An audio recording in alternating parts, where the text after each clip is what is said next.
When we were first created in 1944, Jewish communities had very little influence in the United States. They had no convening body, no unified voice or political power. In response to rampant anti-Semitism and the failure to prevent the Holocaust, Jewish organizations came together to form the National Community Relations Advisory Council, later known as JCPA.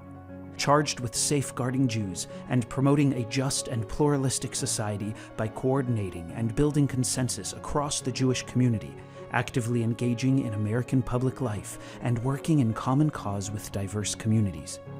JCPA's immigration work began in 1946 with the fight to repeal the racist national origins quotas, which kept out many Jews and other undesirables. JCPA organized a coalition that built up public support until it successfully secured the repeal of the quota system in the landmark Immigration and Nationality Act. By 1950, JCPA was already deeply involved in the fight against racial discrimination and segregation. Convinced that the struggle for civil rights could only be won through coalition, A. Philip Randolph, Arnie Aronson, and Roy Wilkins co-founded the Leadership Conference on Civil Rights as a coordinating body for all civil rights lobbying, modeled after JCPA, which also housed and staffed the Leadership Conference in its early years, including as an organizer of the historic March on Washington.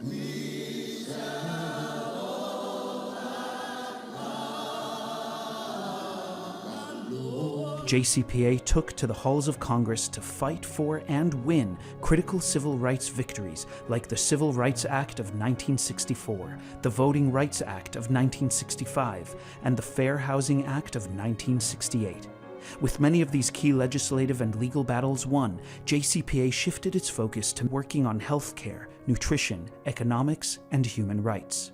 JCPA has always been a leader in advocating for Israel, working to advance the peace process. The principal architect of the current peace process, the Honorable Shimon Peres. Convening high-level talks with diplomats, building interfaith support, understanding, and to fight delegitimization. Over the decades, JCPA has been at the forefront of progress in the United States. The causes that we fight for today are the same as they were back then. 1 out of every 3 black men you see have a criminal record. 1 out of every 6 Latino men have a criminal record. That is something that is a public health crisis, and my organization, the Jewish Council of Public Affairs, is now involved with this work because this is the Jewish community's re-engagement with the modern-day civil rights movement, which is to end mass incarceration. They tell me this wasn't politically motivated, but an opportunity to see what's happening firsthand. The group spent time touring local shelters, both on the U.S. and Mexico side. They talked with Border Patrol agents, humanitarian groups, and visited the Mexican consulate to learn the facts. Today, JCPA brings together 16 national agencies and 125 JCRCs to find common ground, build consensus, and mobilize on critical issues facing our nation like white supremacy, anti-Semitism, advocating for Israel, racial justice, poverty, religious liberty, civil and human rights, immigration, and criminal justice reform. We built Jewish unity around a bold policy agenda, amplifying the Jewish voice, working in common cause with other racial, ethnic, and faith groups, and multiplying our collective influence. We are JCPA. Welcome back to JCPA 2021 conference. We had a great day yesterday that was insightful, educational, and inspirational. Today, we will continue our dynamic programming, beginning with the presentation of the Chernin Award. This segment will conclude with a Dvar Torah from Rena Devora Winnick, who is a graduate student at Touro College at the Lander College for Women. Each year, a student is selected to speak at the JCPA conference, and we are grateful that this is a repeat performance for her. After Rena, we will hear from Dr. Rachel Levine from the Biden administration. She is the newly appointed Assistant Secretary for Health in the Department of Health and Human Services. The vote is a history-making one. Levine is the first openly transgender federal official to be confirmed by the Senate. We are so grateful that she took time out of her busy schedule to be with us today. To begin the presentation of the award, I would like to introduce Karen Kasner, a JCPA board member from New York. Karen, take it away. Thank you, Harold. Today we have the great pleasure to introduce the Albert D. Chernin Award to Senate Majority Leader Charles Chuck Schumer from my home state of New York.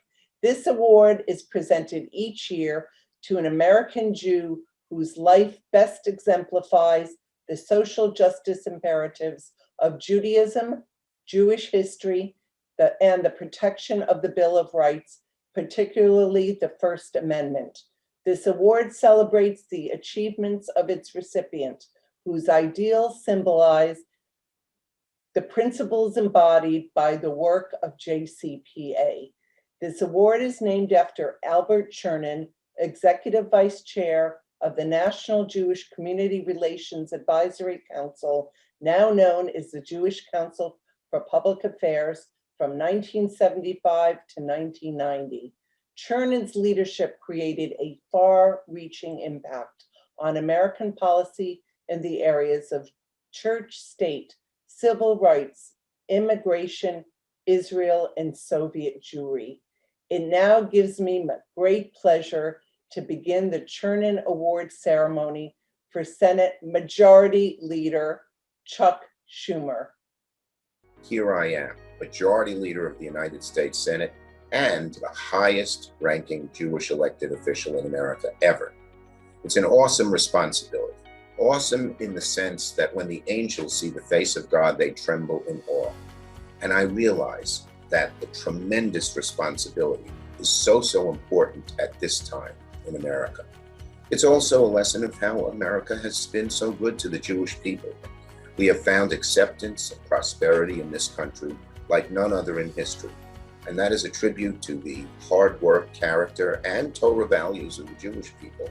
But it's also a great tribute to this great country, which tells people that no matter who you are, where you come from, we welcome you to build a good life and even prosperity for yourself. Need to catch my breath, so much is happening. My father was an exterminator, never made much money. I went to James Madison High School, working class high school in Brooklyn, New York. But from there, I was lucky enough to get into Harvard. At Harvard, which was then 75 prep school people, not many people like me, I thought, how am I going to make it at this place? And I thought I'd play basketball. But the coach, after not even watching me touch a basketball, said, go home. He was having no 6'1" forwards. And so that night I was distraught. I even wrote my mom a note saying, I told you I should have left Harvard and come back to Brooklyn College where I belonged, when beshert. It's fate, God's hand. Someone knocks on my door and says, how would you like to join the Harvard Young Democrats who are working for a man named Eugene McCarthy, who was opposing Lyndon Johnson in the Vietnam War? And so I volunteered. He didn't win, but he's so close that Lyndon Johnson, the most powerful man in the world, said, I'm not going to run again. And I said, this is what I would devote my life to. And the rest, well, you know the story. We want to welcome our guest today, Senator Chuck Schumer from New York. He has been an advocate for women's rights, a leader in the fight against AIDS, a staunch ally of Israel. As a legislator, he wrote the Brady Bill, co-wrote the legislation to ban assault weapons. He was the sponsor of the landmark Violence Against Women's Act, which was the first federal legislation to protect women against domestic violence. He helped create the Victims' Compensation Fund, helping families of those that lost their lives on 9/11. Over his political career, he's tackled issues as broad-ranging as the Empire State he represents. That his opponents have invented a new word to describe him and his tactics: Schumerism.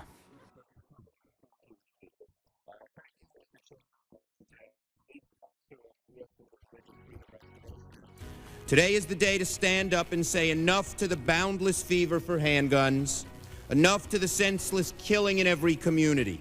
The people of America know that there are no magic pills to end violence, and they want the simple, common-sense restraint of the Brady Bill. We are here to announce that 8 senators from opposite sides of the political aisle are coming together on a common-sense immigration reform proposal that we believe can pass the Senate. Help is on the way. This is a wonderful day for America. This is the most significant piece of legislation in so many ways in decades. It will always be wrong to use anti-Semitism as a political weapon, always. And let me tell you, if you only care about anti-Semitism coming from your political opponents, you are not fully committed to fighting anti-Semitism. And to my Republican colleagues, when and where we can, the Democratic majority will strive to make this important work bipartisan. The Senate works best when we work together. So let us begin. I yield the floor. Hi, I'm Dr. Alan Kadish, president of the Touro College and University System. Touro is proud to have partnered with the JCPA for several decades. I'm particularly delighted that we have the honor of joining in this deeply deserved tribute to a devoted public servant who happens also to be an honorary alumnus of Touro College, having received an honorary Doctor of Laws degree from Touro in May 1999. Senator Schumer, it's my pleasure to present you with the Jewish Council of Public Affairs' coveted Albert D. Chernin Award.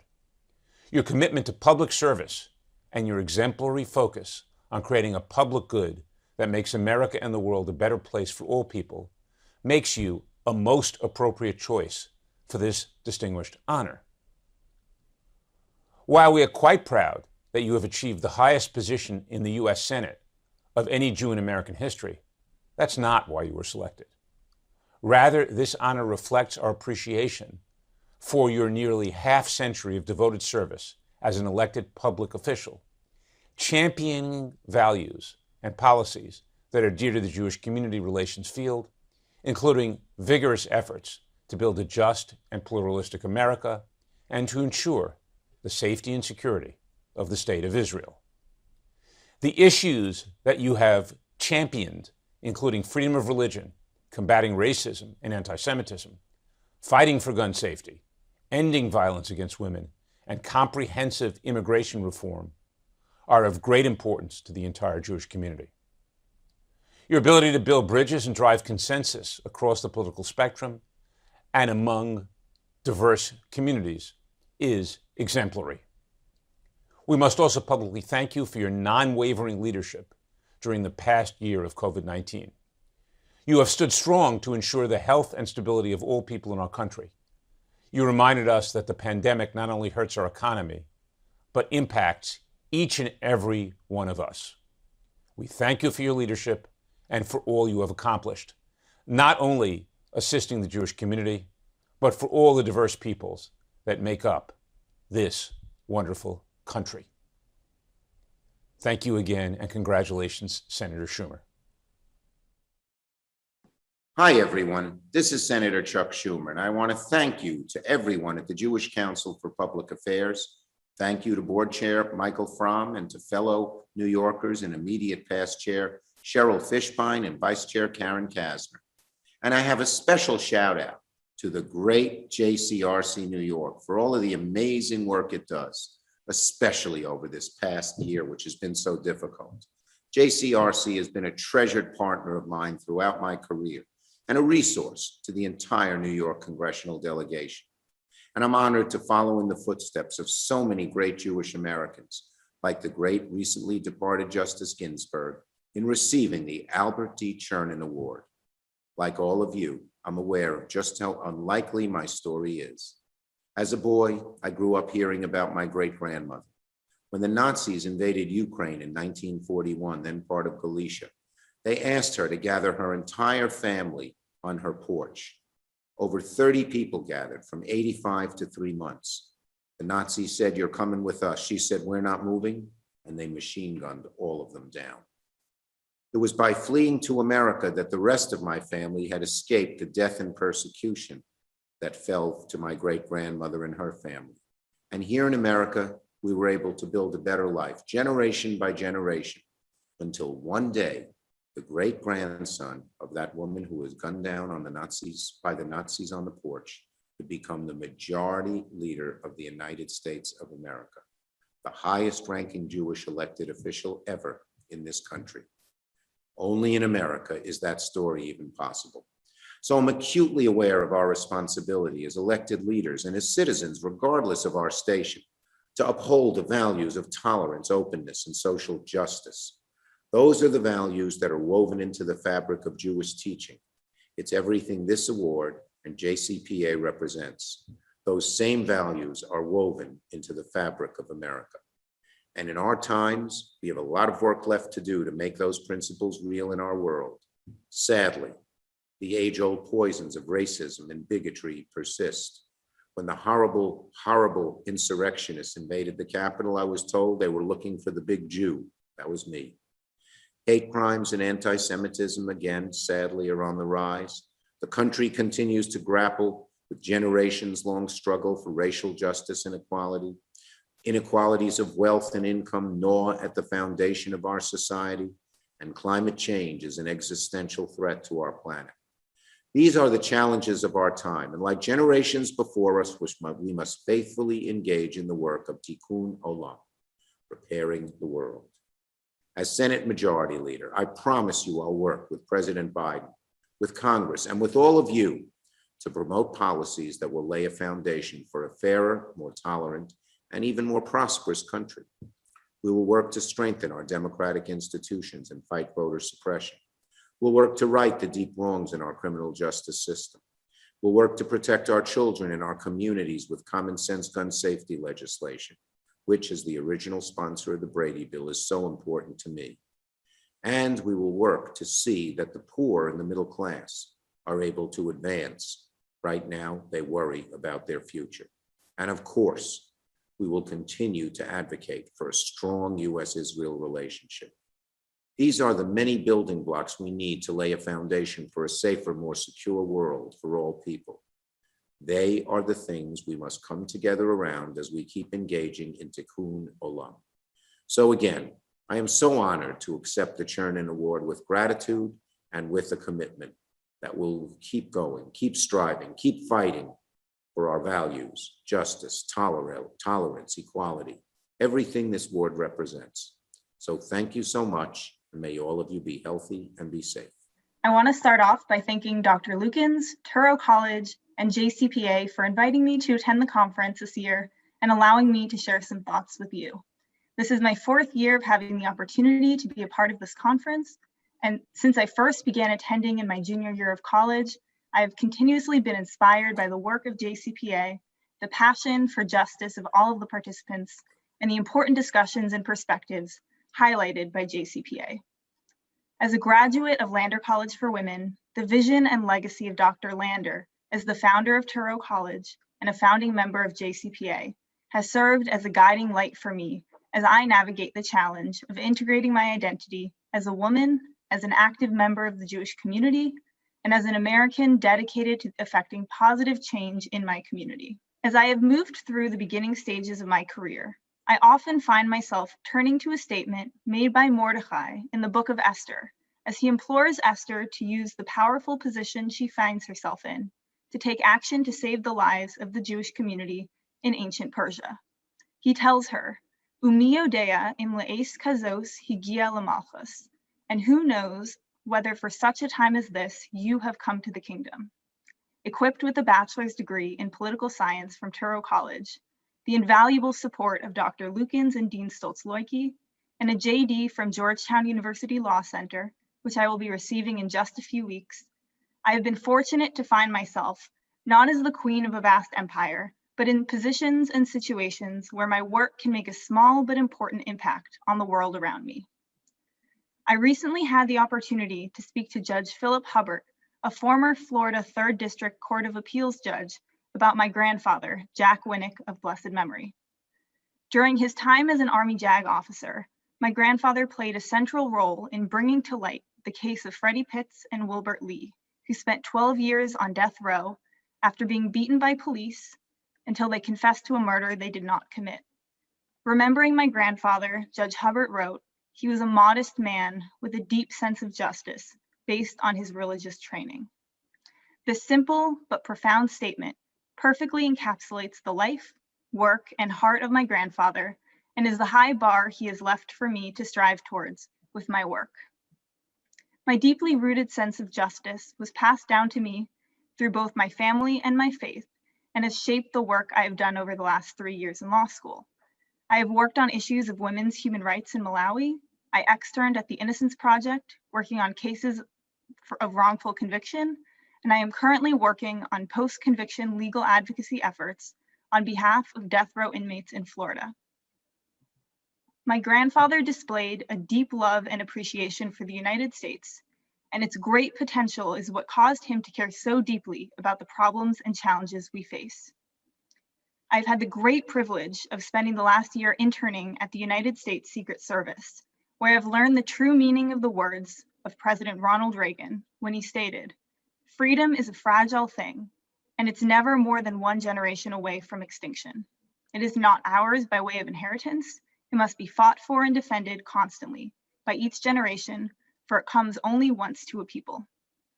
As I prepare to commission in a couple months as a judge advocate in the United States Air Force, I hope to use my position to ensure that in our efforts to protect our national security, we uphold the values upon which we were founded, the values we have taken upon ourselves over the last 2 centuries, and that we strive to continue to hold ourselves to the highest of moral standards. I have come to learn that, as Mordecai so eloquently explained to Esther, with great opportunity comes even greater responsibility. This principle is embodied by Senate Majority Leader Senator Schumer in his work as Washington's highest-ranking Jewish official. It was embodied by Dr. Lander through his work and commitment to education and public policy. It was embodied by my grandfather in his commitment to make the country he lived in a better place. And it is embodied by JCPA in your efforts to educate, advocate, and mobilize the greater Jewish community on issues of justice and pluralism in the United States, peace and security in Israel, and human rights around the world. I hope that as I progress through my career, I never forget this message.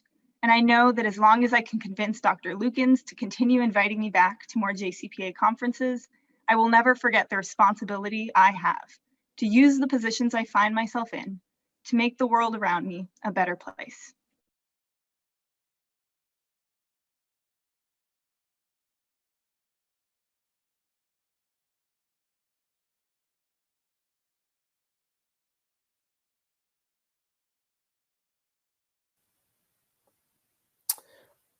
Well, good morning.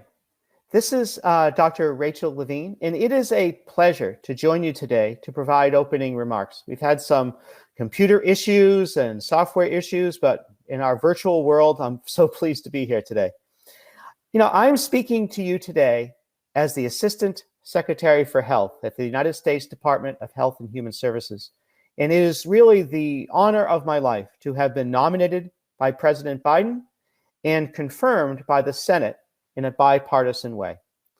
You know, I have always felt so gratified with my career, and I have really dedicated my career in medicine to helping people live healthy and fulfilling lives. You know, I think that is really certainly informed by my Jewish upbringing and my Jewish heritage.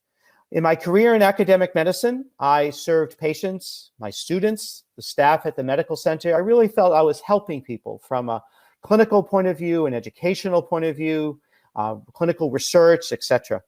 And then I had the opportunity to become the physician general and then the Secretary of Health for the Commonwealth of Pennsylvania, and felt that I was able to make a difference and help people from a broader public health perspective. And you know, certainly have felt that I have been able to serve as a role model and as an advocate for LGBTQ individuals and particularly transgender youth.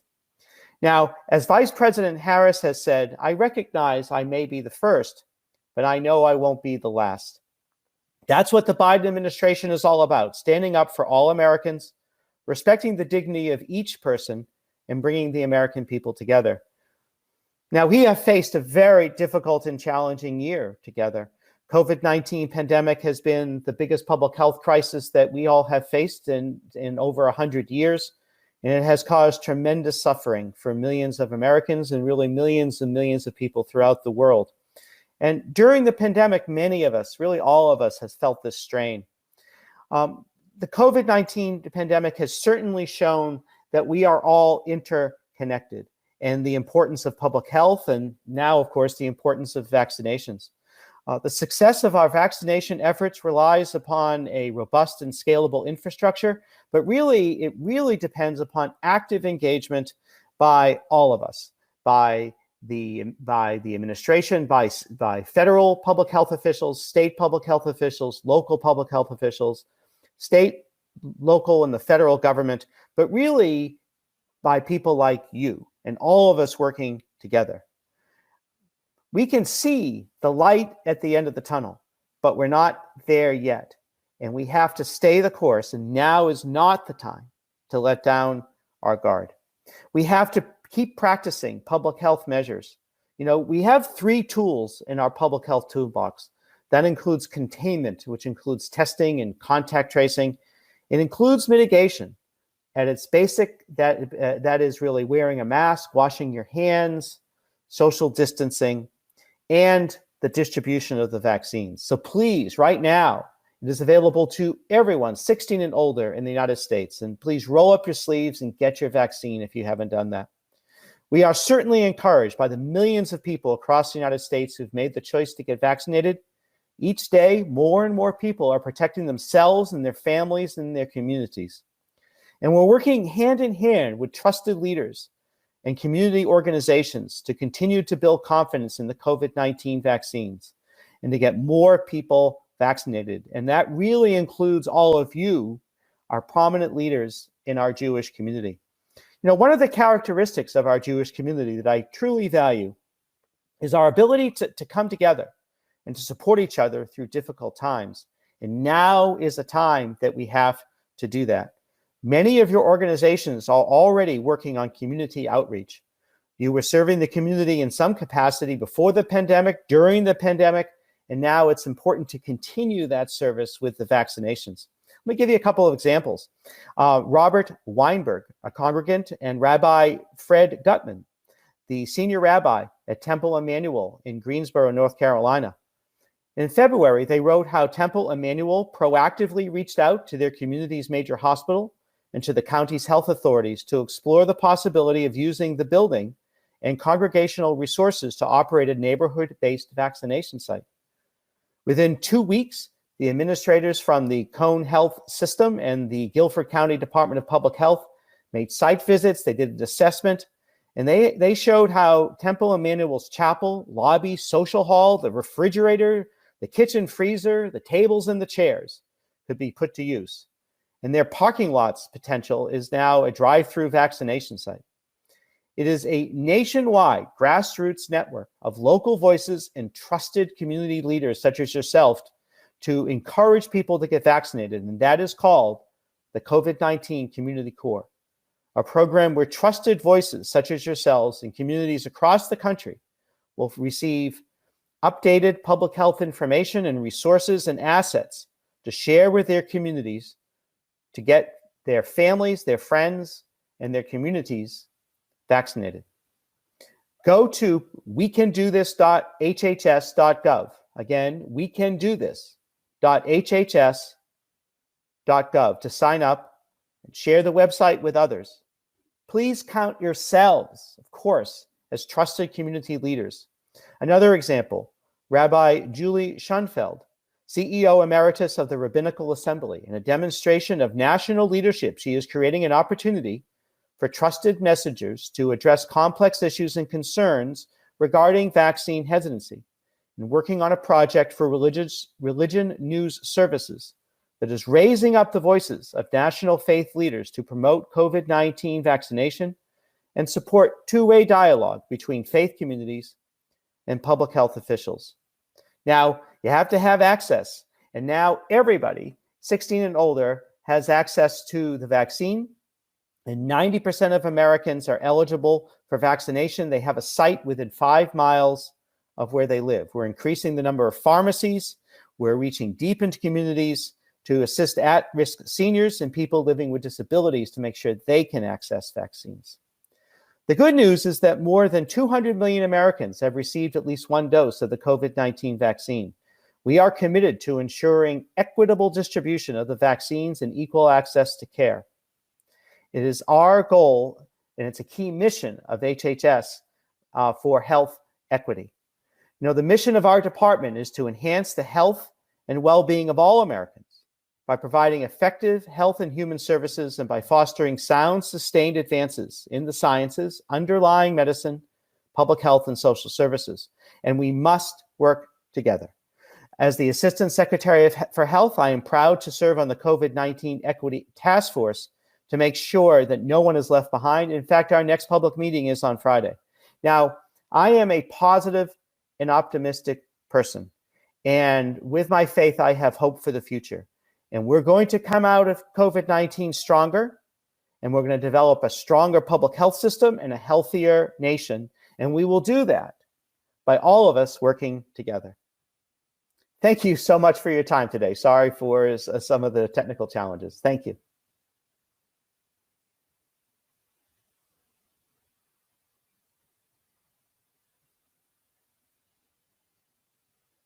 Plenary, we hope you will enjoy the next part of the conference, which are 2 sets of workshop blocks. You will find the choices of workshops in the conference schedule. They all have top-notch speakers covering topics that are important areas of concern to the community relations field. All of them will be recorded and shared with you at the end of the conference. Between now and the workshops, we have set aside time for lunch, and we encourage you to use the networking features that are available throughout the conference. Enjoy the platform, and we look forward to seeing you back on the main stage later today at 4 p.m. for our next plenary session featuring remarks by Senator Reverend Dr. Raphael Warnock. We'll see you later.